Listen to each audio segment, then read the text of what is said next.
መኖሪያዬ በሰማይ አባት አለኝ ኤልሻዳይ አባትና ንጉሴ ጌታ ቅዱስ ለነፍሴ ሕይወቴ ነው ክርስቶስ።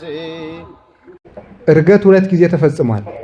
አንድ እርገት በማህፀን፣ አንድ እርገት በ40 ቀን። በማህፀን የተፈጸመው እርገት በእመቤታችን ማህፀን የተፈጸመው እርገት ቃል ስጋ ሲሆን ስጋ ቃልን ሆኗል። ቃል ስጋን ሲሆን ስጋ ቃልን ሆኗል። ዮሐንስ ወንጌል ምዕራፍ 1 ቁጥር 14 እንደምትመለከቱት ቃል ስጋ ኮነ ይላል። ወሐደረ ላዕሌነ ይላል። ቃል ስጋ ሆነ በእኛም ላይ አደረ ይላል። ቃል ስጋ ሲሆን አንድ ምሳሌ መልሼ ላስታውሳችሁ። ሁልጊዜ እንደምናስታውሰው እንዴት ነው የሆነ ነው? ሳይለወጥ ነው። ብረት በየት ውስጥ እንደሚገባ ነው? እሳት ውስጥ እንደሚገባ። እሳት ውስጥ ሲሆን ብረቱ ይሞቃል። ብረትነቱን ይለቃል? አይለቅም። ሳይለቅ ግን ምን ይሆናል? እሳት ይሆናል፣ ቀይ ይሆናል ብረቱ ራሱ። ብረቱ ደግሞ ቀይ ሲሆን እሳቱ ደግሞ በብረቱ መጠን ይሆናል። ልክ እንደዚህ ቃል ስጋ ሲሆን ስጋ ደግሞ ቃልን ሆነ። ብረቱን በስጋ ትመስሉታላችሁ፣ እሳቱን በቃል እንመስላለን። እኛ አይደለም የሚመስል ነው፣ ቅዱስ ቄርሎስ ነው።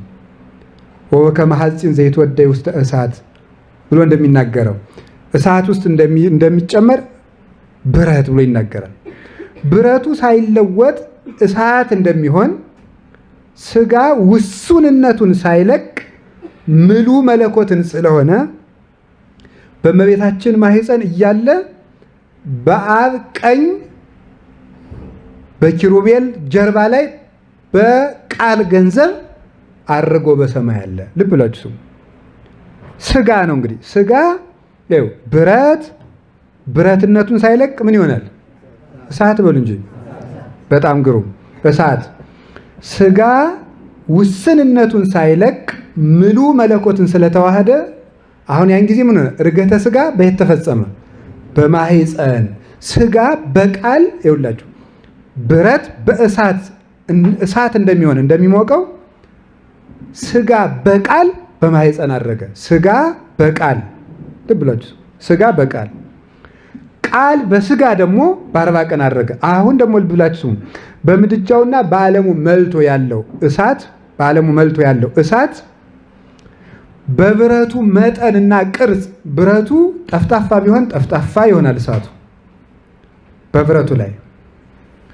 እንደገና ደግሞ እንዲህ ቀጭን ቢሆን ቀጭን ይሆናል፣ ወፍራም ቢሆን ወፍራም ይሆናል። ብረቱ በእሳት መጠን ግን ከዚያኛው ደግሞ ከምድጃው ሳይጠፋ ሳይለቅ እሳቱ በብረቱ መጠን እንደሚሆነው ሁሉ ቃል ምሉዕነቱን ሳይለቅ በስጋ ውሱን ሆነ። ሳይለቅ ተወሰነ። ለምሳሌ ብርሃኑ ከውጭ እንዳለ እዚህም እንዳለው ማለት ነው። ወይም የኔ ቃል ከልቤ እንዳለ እናንተ ጋር እንደሚደርስ ማለት ነው። ልቤ ውስጥ እያለ ከእናንተ ጋር ደረሰ። አይቆረጥም፣ አይከፈልም። ለምሳሌ ቃል እስቲ ቃል በሉ። እሺ ይሄ ቃል እናንተ ጆሮ ደርሷል አልደረሰም? ይሄ ቃል የሚለው ቃል እናንተ ስንት ናችሁ? ብዙ። ቃል የሚለው ቃል የሚለው እናንተ ጋር ሲደርስ ይሸራረፋል አይሸራረፍም? አይሸራረፍም አይደል? አይከፈልም። እኔ ጋር ወጥቶ ሄዷል እንዴ?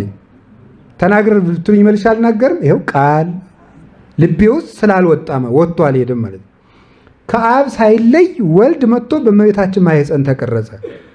ከአብ አልተለየም፣ ደሞ አልተለወጠም፣ ደሞ አልተከፈለም።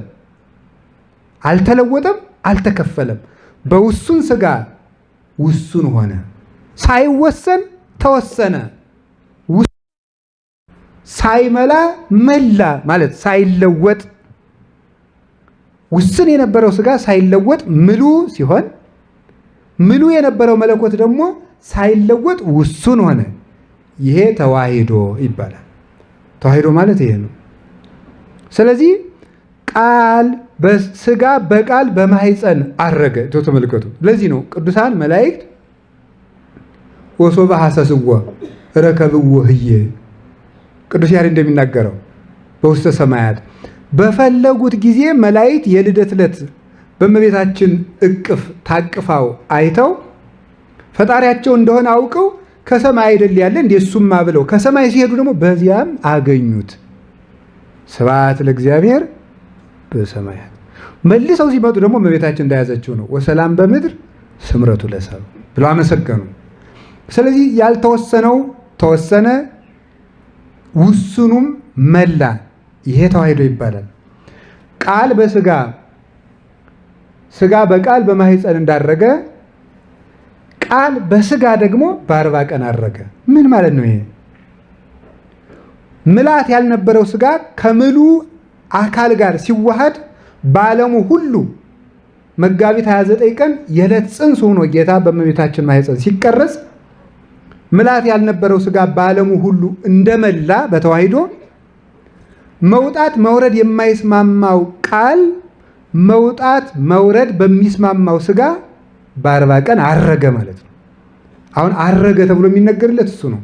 ማረግ መውጣት ምንትኑ እርገት ዘይንበለ ዘወረደ ካልወረደ መውጣት ምንድን ነው ይላል ቅዱስ ጳውሎስ። ያልወረደውን ወጣ አትለውም። ስለዚህ ወረደ። መውረድ በሚስማማው ስጋ ጠባዩ ባይሆን ኖሮ ደግሞ የማይወርደውን ወረደ አንለው ነበር።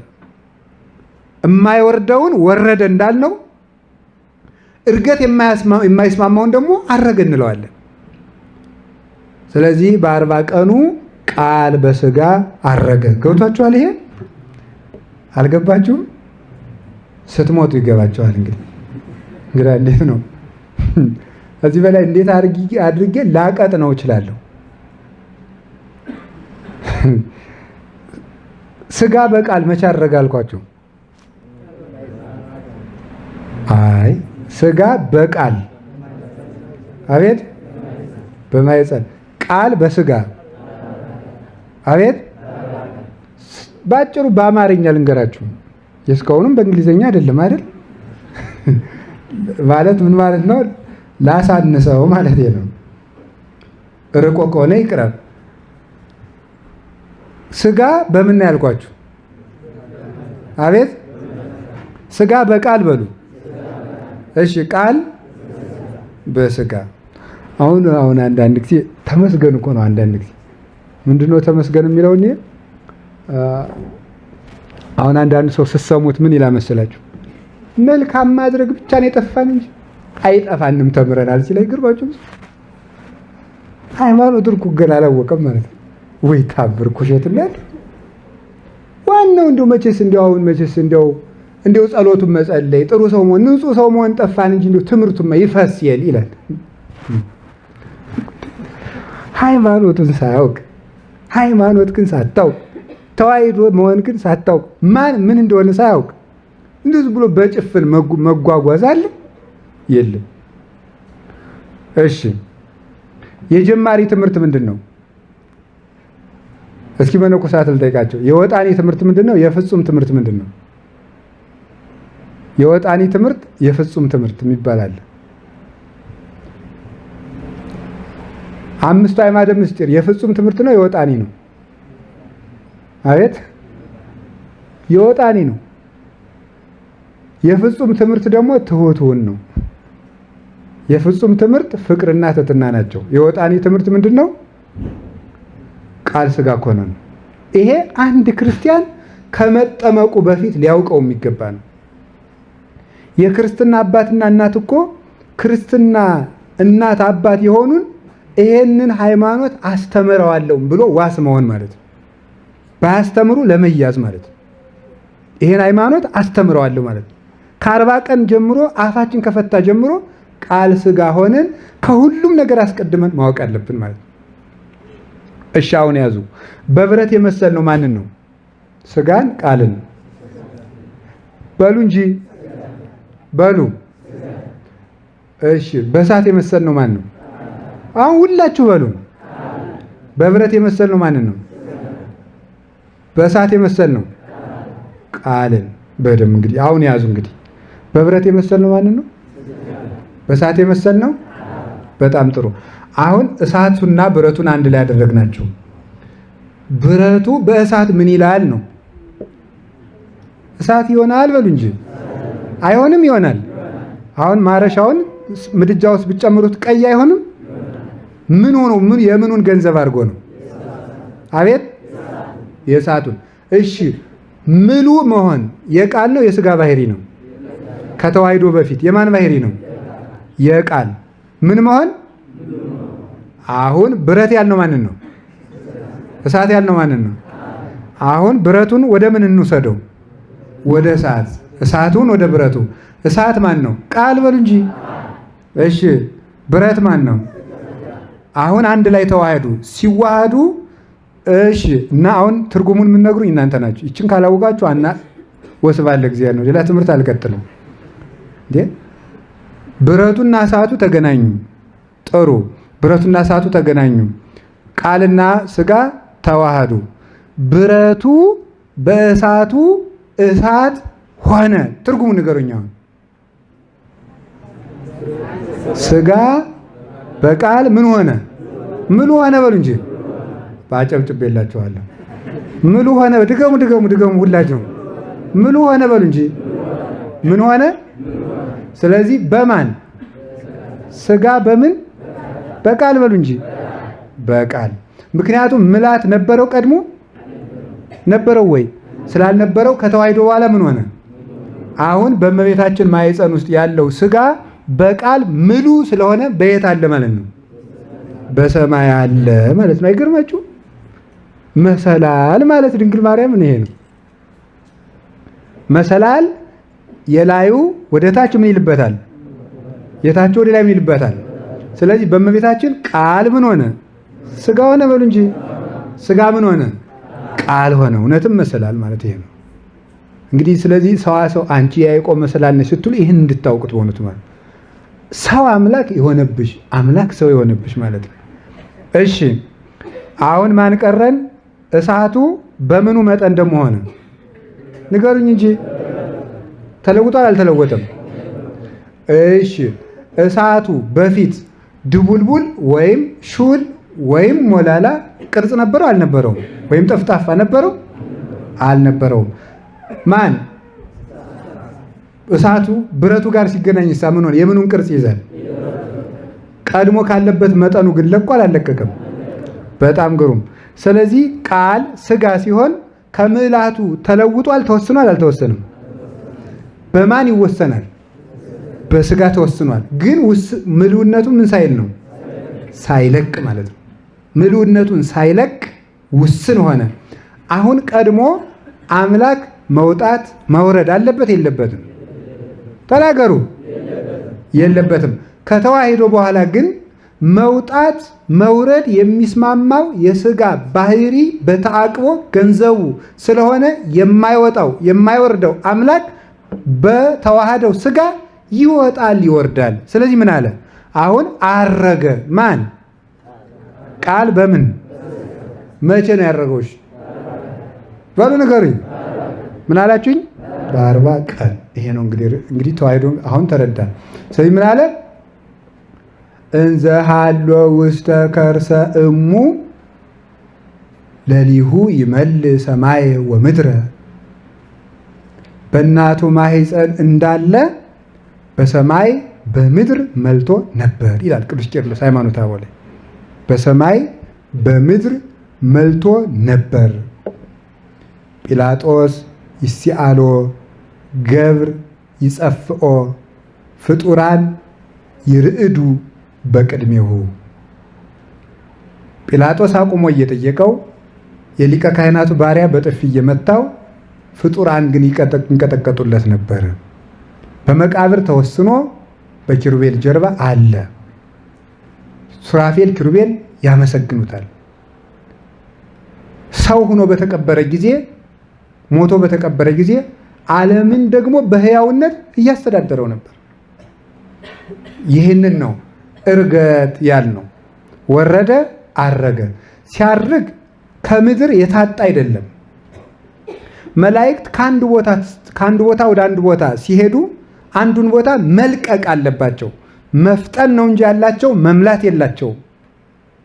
እሱ ግን ከዚህ ቦታ ወደ ሰማይ ሲያርግ ይህንን ቦታ አልተወውም።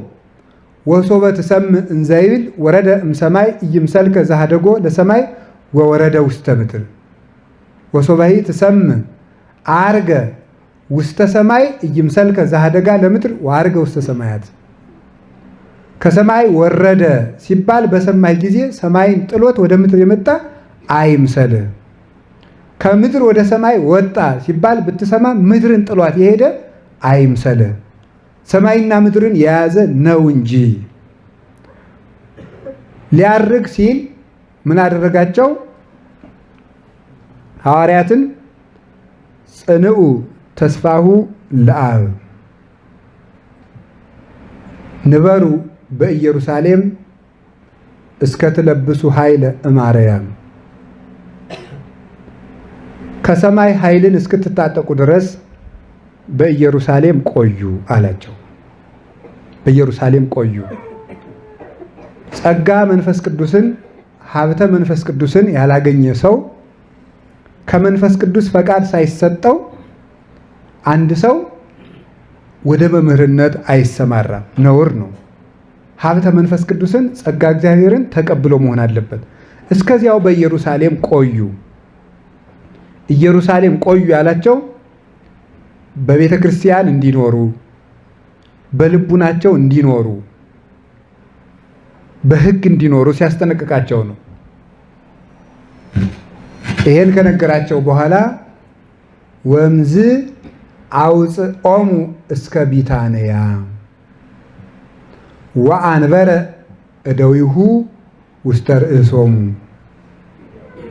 እስከ ቢታንያ ድረስ አወጣቸው፣ እጆቹንም በራሳቸው ላይ ጫነባቸው ይላል። እስከ ቢታንያ አወጣቸው።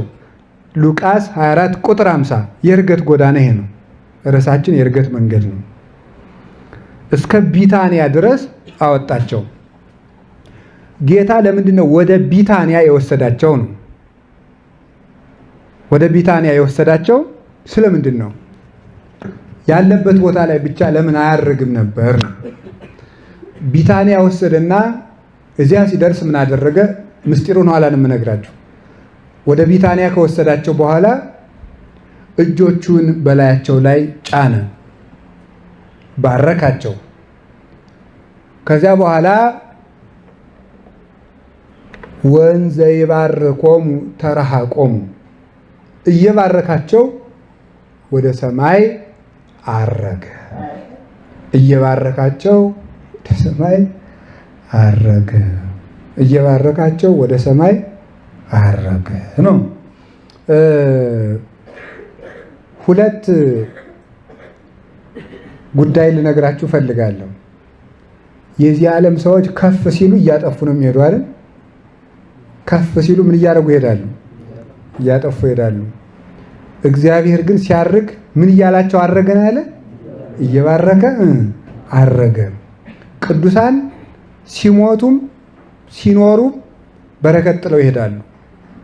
የእሱ ቅዱሳን እንኳን እሱ የእሱ ቅዱሳን።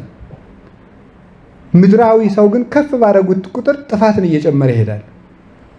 ለሰው ጥፋትን እየጨመረ ክፉ ነገር ጥሎ ኑሮም ከፍ ባለ ቁጥር እያባላ የሚያጥጋድል የሚያጠፋፋ ነገር ተክቶ ይሄዳል። አንድ ሞኝ የተከለውን 50 ሊቃውንት አይነቅሉትም። ዛሬ ምንድነው በቃ እንትና የሰሩት እየተባለ ስቅት መከራ በእውነቱ ማለት ነው። መልካም ሕግ ሰርተው ይሄዱ ግን አሉ። በረከት ጥለው የሚሄዱ አሉ። ነገር ጥለው የሚሄዱ፣ ቂም አውርሰው የሚሄዱ፣ ስርዓት አበላሽተው የሚሄዱ ደግሞ አሉ። ክርስቶስ ግን ቤተክርስቲያንን ሰርቷት፣ ባርኳት፣ አጽንቷት፣ መስርቷት ሄደ። የእሱ ቅዱሳኑም ይሄ እሱን ተከትለው ይህን እያደረጉ ያደርጋሉ። በረከት እየተውልን ይሄዳሉ። ይኸው ቅዱስ ቂርቆስ ተሰቃይቶ በረከት ጥሎልን ይሄዳል። ሲሰወር በስሙ በረከት ጥሎልን፣ በገድሉ በረከት ጥሎልን እና አቡነ ተክለ ሃይማኖት ሲሄዱ በረከት ጥለውልን ይሄዱት። እንጦንስ ብቻውን እንደ አንዲት ስንዴ በአንዲት በረሃ ተዘራ። ምንኩስና ለቤተ ክርስቲያን ጥሎላት ሄደ። ሰማዕታት የደማቸውን ማህተም ጥለው ሄዱ። እነ ቅዱስ ቄርሎስ ስንት መከራ ተቀብለው ቤተ ክርስቲያን የምትጸናበትን አምደ ሃይማኖት የሆነ ትምህርታቸውን ጥለው ሄዱ። ቅዱስ ዮሐንስ አፈወርቅ መከራውን አይቶ መከራ ተቀብሎ ለቤተ ክርስቲያን ትጥቅና ጌጥ የሚውላት ድርሰቶችን ጥሎላት ሄደ። ቅዱስ ኤፍሬም ሲኖር መከራውን አይቶ የተከሰሰ ያልተሰቃየበት ያልተፈተነው ፈተና የለም። ቅዱስ ኤፍሬም አንዲት ሴት ከኔ ወልዷል ብላ ከሳው ነበር። በምንኩስና እየኖረ ሕፃኑን እሺ ስጡኝ ብሎ ተቀብሎ ሄዶ ቤተ ክርስቲያን ይዞት ሄደ። ቤተ ክርስቲያን ላይ ሄዶ በአብ በወልድ በመንፈስ ቅዱስ ስም አዝሃለሁ፣ አንተ ሕፃን የማን ልጅ ነህ አለው። ህዝቡ እንደተሰበሰበ መሰከረ። ገና ክርስትና በሚነሳበት ቀን ማለት ነው። ሽኮኮ ብሎ ወስዶ አስመስክሮታል። ብዙ ስቃይ ተቀብለዋል አባቶቻችን፣ ብዙ ስቃይ። ያን ሁሉ መከራ ተቀብሎ ተሰቃይቶ በየዕለቱ ቅዱስ ኤፍሬምን የምታስቸግረው አንዲት ሴት ነበረች። ሀፍረቷን ገልጣ እኔ ጋር እንድትተኛ ፈልጋለሁ የምትለው ያንን ተቀብለው እባክሽን አታፍሪም ወይ ቢላት እምቢ አለችው። እንግዲህ አሁን ነይ እሺ ፈቃድሽን ፈጽማለሁ ብሎ ገበያ ላይ ይዟት ሄደ።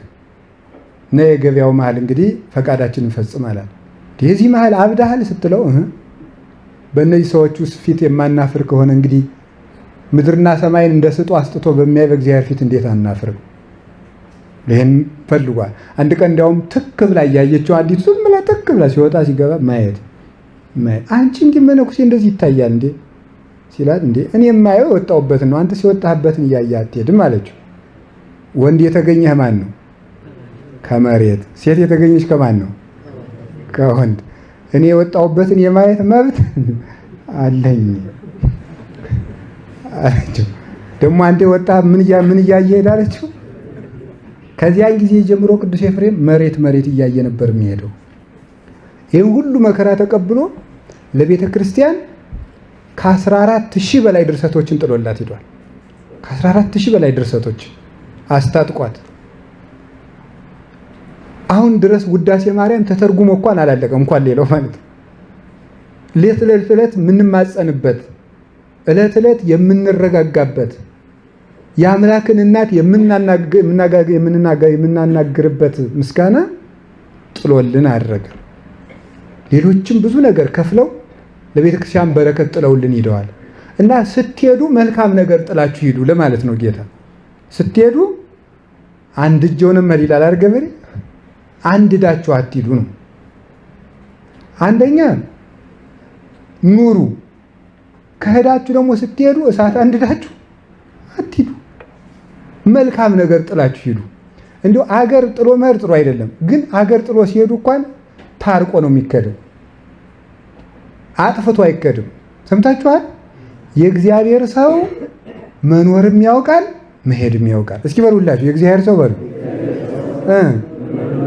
መኖርም ያውቃል ምንም ያውቃል መሄድም ያውቃል። የእግዚአብሔር ሰው ማለት እንደዚህ ሲኖርም መልካም ሲሄድም መልካም። መድኃኔዓለም ሲኖርም መልካም ነው። ለጨለመባቸው ዓይን ሰጥቶ፣ ለዲዳዎች አንደበት ሰጥቶ፣ ለደነቆሩት ጆሮ ሰጥቶ፣ ለሽባዎች እግር ሰጥቶ፣ ሰው የናቃትን ጎብጣ ጥንቸልና ዝንጀሮ የምትመስል ሴት ነበረች። ጎብጣ ሰው ሁሉ የሚንቃት እሷን አቅንቶ ለተራቡት አዝኖ ያምህሩን ይሉ ሕዝብ እይፈቅድ ይሁሩ ርሁባን ይሆሙ ጦማቸውን እንዲሄዱ አልፈልግም ብሎ ለተራቡት ምግብ ሰጥቶ ፍትህ ለጎደለባቸው ፍትህ ሆኖ ብቸኛ ለሆኑት ሀገር ለተነሳባቸው ገመና ሸፍኖ ያን ሁሉ አድርጎ ለቤተ ክርስቲያን ሙቶ ለረሃቧ ስጋውን ለጥሟ ደሙን ሰጥቶ ቤዛ ሆኖ ካሳ ከፍሎላት ለሞቷ ሕይወት ሰጥቶ ባርነቷን አጥፍቶ ልጅነት ሰጥቷት ለቤተ ክርስቲያን ሲሄድም ደግሞ በረከት ጨምሮላት ሄደ። ግን ማለኩ መኖሪያዬ በሰማይ አባት አለኝ ኤልሻዳይ አባትና ንጉሴ ጌታ ቅዱስ ለነፍሴ ሕይወቴ ነው ክርስቶስ